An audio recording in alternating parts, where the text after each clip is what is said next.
कृष्ण जन्मभूमि और मस्जिद को हटाने का मामला 30 अक्टूबर को सुप्रीम कोर्ट में होगी सुनवाई के लिए सुप्रीम कोर्ट नंगे पैर जाएंगे दिनेश शर्मा। संजय कुमार निषाद ने किया कार्यकर्ताओं को संबोधित, सपा बसपा और कांग्रेस पर साधा जोरदार निशाना। श्री अन्न महोत्सव प्रतियोगिता का आयोजन, कार्यक्रम में शामिल हुए कृषि मंत्री और कृषि अनुसंधान फीता काटकर कार्यक्रम का किया शुभारंभ। बिजली चोरी पर बिजली विभाग अलर्ट, चलाया जा रहा बिजली चोरी रोको अभियान, चेकिंग के दौरान काटे 2 बकायेदारों के कनेक्शन। मौलाना ने दिया बड़ा बयान, कोर्ट के फैसले को नहीं मानते मौलाना के बयान पर भड़के अयोध्या के संत।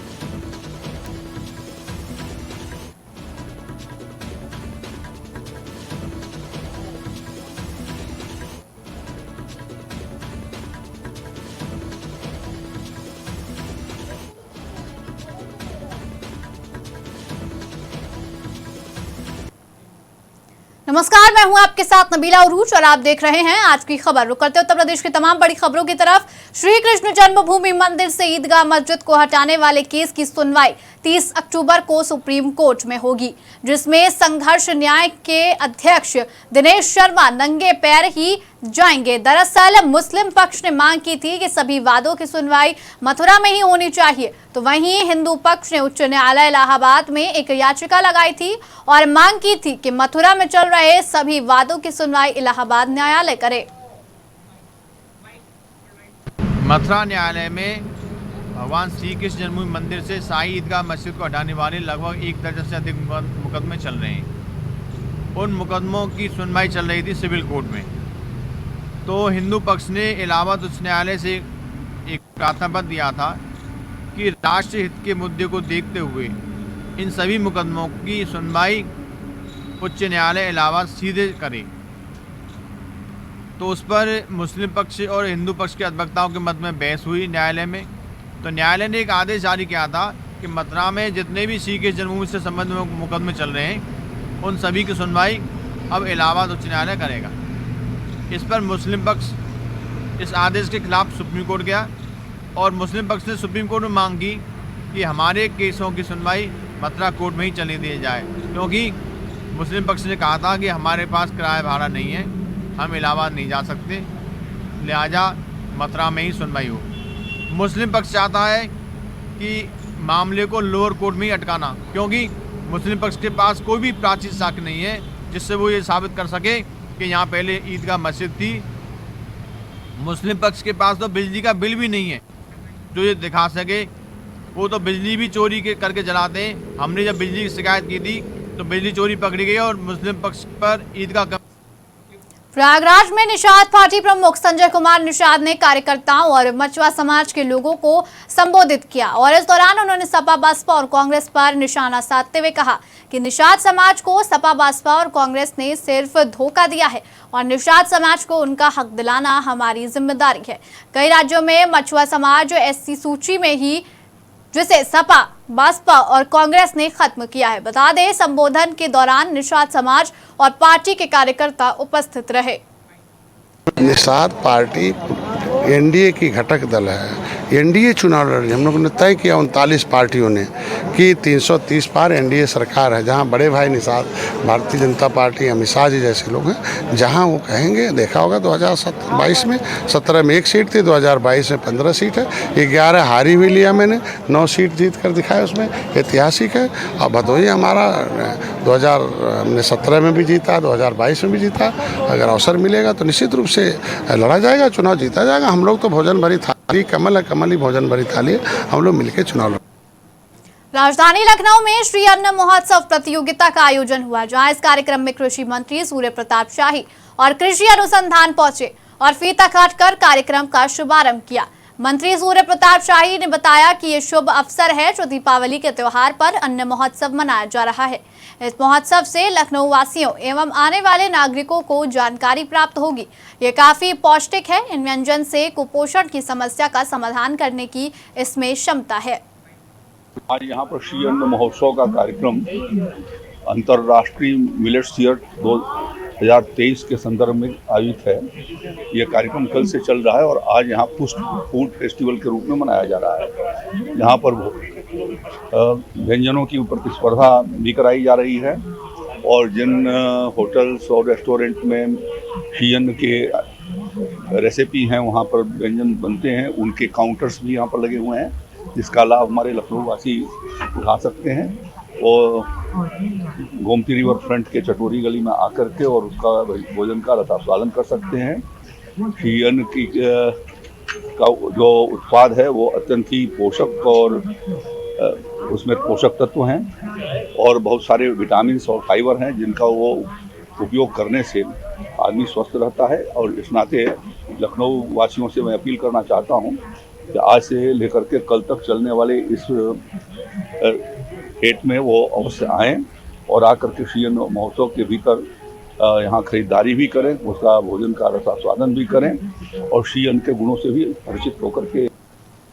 अयोध्या में विद्युत चोरी और बकायेदारों उपभोक्ताओं पर बिजली विभाग का हंटर चल रहा है, जहां उच्च अधिकारियों के निर्देश पर चेकिंग अभियान चलाया जा रहा है। विजिलेंस की टीम, जेई और चौक बिजली घर के जेई की टीम ने घरों और दुकानों में जाकर चेकिंग की। वहीं विजिलेंस टीम ने बताया कि विद्युत चोरी बकायेदारों और जिनका मीटर घर के अंदर लगा है उनका मीटर खराब है, उस मीटर को बदलने का कार्य संयुक्त टीम विजिलेंस टीम के द्वारा चेकिंग की जा रही है और चेकिंग के दौरान 2 कनेक्शन बकायेदारों के काटे गए हैं। उत्तर प्रदेश शासन के निर्देश अनुसार हाईलाइन, लास्ट फीडर और विद्युत चोरी रोको अभियान के अंतर्गत की जा रही है। हैदरगंज फीडर उच्च अधिकारियों के निर्देश पर जो है इसमें जो है विद्युत चोरी या जिसका मीटर घर के अंदर है या मीटर खराब है वो सब बदलने का कार्य संयुक्त टीम के साथ विजिलेंस और स्थानीय टीम के साथ मिलकर अभियान चलाया जाए। अभी तक कहाँ तक आप जिले में हो रही है और रीढ़गंज में हुई थी। कल भी कल उधर रमना में हुआ था, एक FIR भी कल हुआ है। आज जो है चेकिंग जारी है और इसमें बकाये पे कनेक्शन 2 लोगों का भी खुलवाया गया। परवेज कुमार। जमियत-उल-उलमा-ए-हिंद के चीफ मौलाना महमूद असद मदनी ने अयोध्या पर जो कोर्ट का फैसला आया है उस पर विरोध जताया है। मौलाना ने कहा कि वो कोर्ट के फैसले को नहीं मानते हैं। उनका मानना है कि वो फैसला गलत माहौल में, गलत तरीके से, गलत बुनियादों पर किया गया है। इतना ही नहीं, मौलाना ने प्रधानमंत्री नरेंद्र मोदी के राम मंदिर उद्घाटन समारोह में जाने का विरोध किया है। वहीं मौलाना असद मदनी के बयान को लेकर अयोध्या के संत समाज की प्रतिक्रिया सामने आई है। संत समाज ने मौलाना के बयान का विरोध किया है। मौलाना महमूद असद मदनी जैसे लोगों का दिमागी दिवालिया हो चुका है, जो भारत के सर्वोच्चतम न्यायालय के सुप्रीम कोर्ट के सुप्रीम जजमेंट के जो न्यायाधीश हैं उनके द्वारा दिए गए जजमेंट को भी चैलेंज करने का काम करते हैं। जो मेरे हिसाब से, मेरा जो व्यक्तिगत राय है, ये नेशनल सिक्योरिटी एक्ट का मामला है। बावजूद इसके कि भारत का संविधान इतना कमज़ोर हो गया है कि ऐसे लोगों के ऊपर, चाहे स्वामी प्रसाद मौर्य हो, चाहे महमूद असद मदनी जैसे लोग हों, चाहे ST हसन हो, शफीकुर रहमान बर्क हों, ये सारे जितने भी लोग हैं, सारे देश विरोधियों के ऊपर नेशनल सिक्योरिटी एक्ट के तहत कार्यवाही सुनिश्चित नहीं करवा पा रही है। बावजूद इसके कि इनको संरक्षण भी प्रोवाइड करवा देना चाहिए, क्योंकि भारत का जो आस्था है, जो संस्कृति है, वो संविधान में है, भारत के सर्वोच्चतम न्यायालय में है और सबसे ज़्यादा जो यहाँ मेजॉरिटी है वो सनातन धर्मावलंबियों की है। और ऐसे लोगों की जो देश विरोधी वक्तव्य है, सनातन विरोधी वक्तव्य है, ये मौलाना मोहम्मद जिस तरह से महमूद मदनी ने बयान दिया है कि सर्वोच्च न्यायालय को लेकर के, यह बहुत ही निंदनीय है। सर्वोच्च न्यायालय के अगेंस्ट उसका जो बयान है, यह जो है घृणा फैलाने के लिए, नफरत फैलाने के लिए है। इसलिए अयोध्या से आचार्य पीठ, तपस्वी छावनी पीठाधीश्वर जगत गुरु परमहंस आचार्य, मैं प्रशासन से मांग करता हूं कि स्वतः संज्ञान लेकर के उसके ऊपर NSA के तहत कार्रवाई की जाए, राष्ट्रद्रोह का मुकदमा पंजीकृत की जाए, क्योंकि देश के सर्वोच्च न्यायालय को लेकर के जिस तरह से उसने बयान दिया है, यह निश्चित रूप से दंडनीय अपराध है और इससे जो है लोगों की कोर्ट के प्रति अनास्था पैदा करने का ये एक बड़ा षड्यंत्र है। और ऐसे लोगों के कारण ही जो है जिहाद और आतंकवाद बढ़ता है, देश विरोधी नारा लगते हैं, पत्थरबाजी होती है। इस तरह से जो बयान दे रहे हैं, कोर्ट के अगेंस्ट जो लोग बयान दे रहे हैं, इनके ऊपर NSA के तहत कार्रवाई की जाए, तब ये सुधरेंगे। और माननीय प्रधानमंत्री नरेंद्र मोदी जी जो 22 जनवरी 2024 को अयोध्या आ रहे हैं, और मर्यादा पुरुषोत्तम भगवान श्री राम लला को वैकल्पिक गर्भगृह से दिव्य भव्य राम मंदिर में विराजमान करेंगे, जिसमें लगभग 4000 साधु संत और 2500 लगभग जो है राम भक्त उस समय मौजूद रहेंगे। यह देश के लिए सबसे सुखद पल होगा और यह कहा जा सकता है कि पुनः ये राम। जहां एक तरफ हमारे देश के प्रधानमंत्री स्वच्छ भारत अभियान पूरे शहर में चला रहे हैं, पूरे देश भर में चला रहे हैं, वहीं स्वच्छ भारत अभियान के तहत कुछ ऐसी तस्वीरें रायबरेली से सामने आ रही हैं जहां नगर पालिका स्वच्छ भारत की धज्जियां उड़ा रही है। बता दें, शहर में इस समय हर जगह गंदगी के ढेर देखे जा सकते हैं। बता दें, कहीं सीवर बह रहा है तो कहीं सीवर का ढक्कन टूटा हुआ है, जिससे कई बार गाड़ियां फंस जाती हैं और दुर्घटना का शिकार हो जाती हैं। वहीं नगर पालिका अध्यक्ष इन सभी लापरवाही को नजरअंदाज कर रही है। अतीक अहमद और अशरफ की मौत के बाद भी उनके गुर्गों और करीबियों की दबंगाई कायम है। उनका आतंक कम होने का नाम नहीं ले रहा है। वहीं प्रयागराज से एक नया मामला सामने आया, जहां अतीक के गढ़ मारियाडीह में खेत को कब्जा करने के लिए गुर्ग के कछार में घोड़े पर सवार होकर पहुंचे और खेत के मालिक को गोली मारकर घायल कर दिया और मौके पर फायरिंग भी की। वहीं मामले में पीड़ित भी थाने में तहरीर देकर न्याय की गुहार लगा रहे हैं। इस वक्त हम आपको प्रयागराज से खबर बता रहे हैं, जहां अतीक अहमद और अशरफ की मौत के बाद भी उनके गुर्गों और करीबियों की दबंगाई कायम है। उनका आतंक कम होने का नाम नहीं ले रहा है। वहीं प्रयागराज से एक नया मामला सामने आया, जहां अतीक के गढ़ मारियाडीह में खेत को कब्जा करने के लिए गुर्गे कछार में घोड़े पर सवार होकर पहुंचे और खेत के मालिक को गोली मारकर घायल कर दिया और मौके पर फायरिंग भी की। वहीं मामले में पीड़ित भी थाने में तहरीर देकर न्याय की गुहार लगा रहे हैं। इस वक्त हम आपको प्रयागराज से खबर बता रहे हैं, जहां अतीक अहमद और अशरफ की मौत के बाद भी उनके गुर्गों और करीबियों की दबंगाई कायम है। उनका आतंक कम होने का नाम नहीं ले रहा है। वहीं प्रयागराज से एक नया मामला सामने आया है, जहां अतीक के गढ़ मारियाडीह में खेत को कब्जा करने के लिए गुर्गे कछार में घोड़े पर सवार होकर पहुंचे और खेत के मालिक को गोली मारकर घायल कर दिया और मौके पर फायरिंग भी की। वहीं मामले में पीड़ित भी थाने में तहरीर देकर न्याय की गुहार लगा रहे हैं। फिलहाल इस वक्त हम आपको प्रयागराज से खबर बता रहे हैं, जहां अतीक अहमद और अशरफ की मौत के बाद भी उनके गुर्गों और करीबियों की दबंगाई कायम है। उनका आतंक कम होने का नाम नहीं ले रहा है। वहीं प्रयागराज से एक नया मामला सामने आया, जहां अतीक के गढ़ मारियाडीह में खेत को कब्जा करने के लिए गुर्गे कछार में घोड़े पर सवार होकर पहुंचे और खेत के मालिक को गोली मारकर घायल कर दिया और मौके पर फायरिंग भी की। वहीं मामले में पीड़ित भी थाने में तहरीर देकर न्याय की गुहार लगा रहे हैं। फिलहाल इस वक्त हम आपको प्रयागराज से खबर बता रहे हैं, जहां अतीक अहमद और अशरफ की मौत के बाद भी उनके गुर्गों और करीबियों की दबंगाई कायम है। उनका आतंक कम होने का नाम नहीं ले रहा है। वहीं प्रयागराज से एक नया मामला सामने आया है, जहां अतीक के गढ़ मारियाडीह में खेत को कब्जा करने के लिए गुर्गे कछार में घोड़े पर सवार होकर पहुंचे और खेत के मालिक को गोली मारकर घायल कर दिया और मौके पर फायरिंग भी की। वहीं मामले में पीड़ित भी थाने में तहरीर देकर न्याय की गुहार लगा रहे हैं।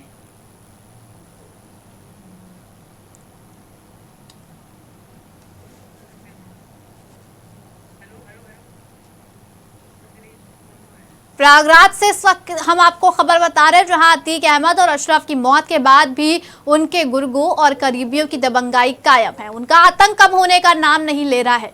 वहीं प्रयागराज से एक नया मामला सामने आया है, जहां अतीक के गढ़ मारियाडीह में खेत को कब्जा करने के लिए गुर्गे कछार में घोड़े पर सवार होकर पहुंचे हैं और खेत के मालिक को गोली मारकर घायल कर दिया और मौके पर फायरिंग भी की। वहीं मामले में पीड़ित भी थाने में तहरीर देकर न्याय की गुहार लगा रहे हैं। फिलहाल इस वक्त हम आपको प्रयागराज से खबर बता रहे हैं, जहां अतीक अहमद और अशरफ की मौत के बाद भी उनके गुर्गों और करीबियों की दबंगाई कायम है। उनका आतंक कम होने का नाम नहीं ले रहा है। इस खबर पर हमारे साथ संवाददाता नंदलाल गुप्ता जुड़ चुके हैं। नंदलाल, खबर आ रही है कि अतीक अहमद और अशरफ की मौत के बाद भी उनके करीबियों की दबंगाई कायम है और अभी फिलहाल प्रयागराज से एक नया मामला सामने आ रहा है, जहां अतीक के गढ़ मारियाडीह में खेत को कब्जा करने का मामला सामने आ रहा है। क्या कुछ अपडेट है? देखिए, अतीक और अशरफ की मौत के बाद लोगों के अंदर ये बातें चल रही थी कि जो उनका साम्राज्य खत्म हो गया है। कि नबीला, कहीं न कहीं अतीक और अशरफ के मरने के बाद जो उनके गुर्गे हैं अपने करतूत से बाज नहीं आ रहे हैं। और अतीक के गुर्गे का आतंक इस तरह है कि लोग घोड़े पर सवार होकर के, जैसे कि वहाँ के आदि प्रधान है जो कि किसान ने गोली चलाई थी, जो कि वीडियो में स्पष्ट दिखाई पड़ा है कि वहां पर गोली के छर्रे मिले थे। वहीं पर माफिया डॉन अतीक अहमद के गुर्गे आज भी अपने करतूत से बाज नहीं आ रहे हैं। और कहीं न कहीं देखा जाए तो शासन और प्रशासन पे बहुत बड़ा सवाल उठता है कि माफिया डॉन अतीक अहमद और उसके भाई अशरफ की जो हत्या हुई थी, उसके बाद लोगों के अंदर ये तरह तरह की मतलब जो भावनाएं थी कि अब प्रयागराज या उत्तर प्रदेश में अब अतीक का खौफ नहीं है, लेकिन उनके गुर्गे आज भी जिस प्रकार से बमबाजी कर रहे हैं, गोलियां चला रहे हैं, कहीं न कहीं लोगों के अंदर भय का माहौल है। जी कहना है पूरा मुफ्ती थाना क्षेत्र के मजाडी निवासी मोहम्मद अकमर ने आरोप लगाया है कि माफिया अतीक अहमद गुर्गे आदि प्रधान और उसके भाई और उनके साथी ने उनकी जमीन पर कब्जा करना चाहा था। और इसी बात को लेकर बाद विवाद हुआ था। बीते गुरुवार को आबिद और उसके कई लोगों ने कछार के खेत में घोड़े से पहुंच करके बंदूक की बट से मारा, जो कि वीडियो में स्पष्ट है, और फिर दहशत फैलाने के लिए फायरिंग भी किया था। और कहीं न कहीं जब ये वीडियो सोशल मीडिया पर वायरल हुआ तो पूरा मुफ्ती थाने में कई लोग खिलाफ कई धाराओं में सुसंगत धाराओं में मुकदमा भी लिखा गया है। जी अभी तक पुलिस ने इस मामले में कोई कदम उठाया, कोई कार्रवाई की? नहीं, पुलिस इसमें लगातार कार्रवाई कर रही है। कार्रवाई मतलब कि दबाव बना रही है, लेकिन आदि प्रधान घर से भागा हुआ है, जो उसके समर्थक है, उनके चाहने वाले लोग हैं। और अतीक के जो गुर्गे हैं जी, क्योंकि अभी जब अतीक के दोनों नाबालिग बेटे जब जेल से छूटे थे तो उनको घोड़े पर बैठा करके वीडियो भी वायरल हुआ था। तो कहीं न कहीं अतीक का साम्राज्य संभालने के लिए उनके गुर्गे आज भी सक्रिय हैं। देखा जाए तो जो सूत्रों से जानकारी मिल रही है, क्या अतीक के दोनों बेटे जो नाबालिग से बालिग हो गए हैं, क्या उनके साम्राज्य को संभाल सकते हैं?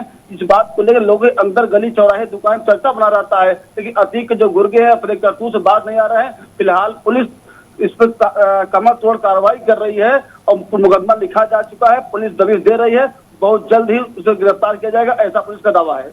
बहुत बहुत धन्यवाद इस खबर पर हमारे साथ जुड़ने के लिए। इस वक्त हम आपको प्रयागराज से खबर बता रहे हैं, जहां अतीक अहमद और अशरफ की मौत के बाद भी उनके गुर्गों और करीबियों की दबंगाई कायम है। उनका आतंक कम होने का नाम नहीं ले रहा है। वहीं प्रयागराज से एक नया मामला सामने आया, जहां अतीक के गढ़ मारिया डी में खेत को कब्जा करने के लिए गुर्गे कछार में घोड़े पर सवार होकर पहुंचे और खेत के मालिक को गोली मारकर घायल कर दिया और मौके पर फायरिंग भी की। वहीं मामले में पीड़ित भी थाने में तहरीर देकर न्याय की गुहार लगा रहे हैं। बदायूं में खुलेआम जुआ का एक वीडियो सोशल मीडिया पर तेजी से वायरल हो रहा है। वायरल वीडियो में साफ तौर पर देखा जा सकता है कि बड़ी संख्या में लोग नगदी के साथ दांव लगाते नजर आ रहे हैं, लेकिन स्थानीय पुलिस को इसकी भनक तक नहीं है। अब देखना है कि जिले के एसएसपी इन जुआ माफियाओं के खिलाफ कब कार्रवाई करते हैं। प्रशासन की कई कोशिशों के बाद भी सड़क हादसे थमने का नाम नहीं ले रहे हैं। वहीं कुछ ऐसा ही मामला रायबरेली से सामने आ रहा है, जहां बोलेरो और लोडर के आमने सामने भिड़ंत हो गई, जिससे बोलेरो गाड़ी 20 फीट गहरी खाई में गिर गई। इस हादसे में बोलेरो सवार 2 लोगों की मौत हो गई और 5 घायल हो गए। घटना की सूचना मिलने पर पुलिस मौके पर पहुंची और घायलों को अस्पताल में भर्ती कराया गया, जहां घायलों का इलाज चल रहा है। पुलिस ने लोडर को कब्जे में लेकर आगे की जाँच शुरू कर दी है। ये आज प्रातः 6:30 बजे के लगभग नसीराबाद थाना क्षेत्र के अंतर्गत बबुरी गांव पड़ता है। वहां पर एक लोडर और बुलेरो के मध्य टक्कर हो गई।